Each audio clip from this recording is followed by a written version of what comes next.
வணக்கம். நிலவி வரும் தமிழக அரசியல் சூழ்நிலையினால் இதை நான் பதிவிடுகிறேன்.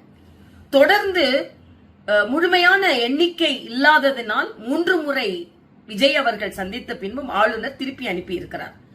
ஆளுநர் மாளிகை தெளிவாக சொல்கிறது, நீங்கள் எண்ணிக்கையோடு வாருங்கள், நாங்கள் அனுமதி தருகிறோம் என்று. ஒவ்வொரு முறையும் எண்ணிக்கை இல்லாமல் சென்று விட்டு ஆளுநர் மீது பழி போடுவது எந்த விதத்திலும் நியாயம் இல்லை.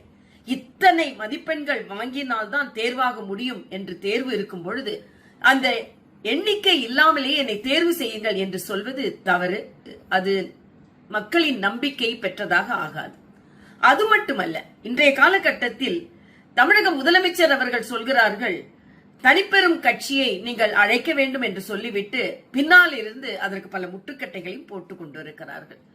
ஆக வெளித்தோற்றத்தில் விஜயை ஆதரிப்பது போல ஒரு தோற்றத்தை ஏற்படுத்திவிட்டு எல்லோரும் முட்டுக்கட்டை போட்டுக் கொண்டிருக்கிறார்கள். அதுதான் இன்றைய அரசியல் சூழ்நிலையாக இருக்கிறது. கம்யூனிஸ்டுகள் ஆதரவை தெரிவித்து விட்டு மத்தியில் இருந்து பாரதிய ஜனதா கட்சி ஆளுநருக்கு அழுத்தம் தருகிறது என்று சொல்கிறார்கள். அதிலும் உண்மை இல்லை. நான் கேட்கிறேன், திருமாவளவன் அவர்களின் ஆதரவுக்காக காத்திருக்கிறோம் என்று சொல்கிறார்கள்.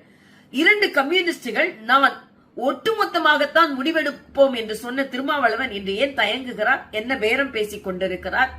ஆக இவர்கள் எல்லாம் தங்களது அரசியல் லாபத்திற்காக, சுயலாபத்திற்காக முடிவுகளை எடுத்துவிட்டு பாரதிய ஜனதா கட்சியை பழி சொல்வது எந்த விதத்திலும் நியாயமில்லை.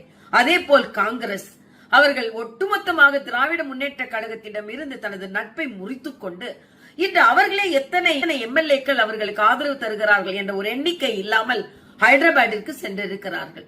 ஆக எல்லோரும் சுயநலத்திற்காக தங்களது அரசியல் நகர்வை செய்துவிட்டு ஆளுநர் மீதோ பாரதிய ஜனதா கட்சியின் மீதோ பழியை சுமத்துவது சரியல்ல.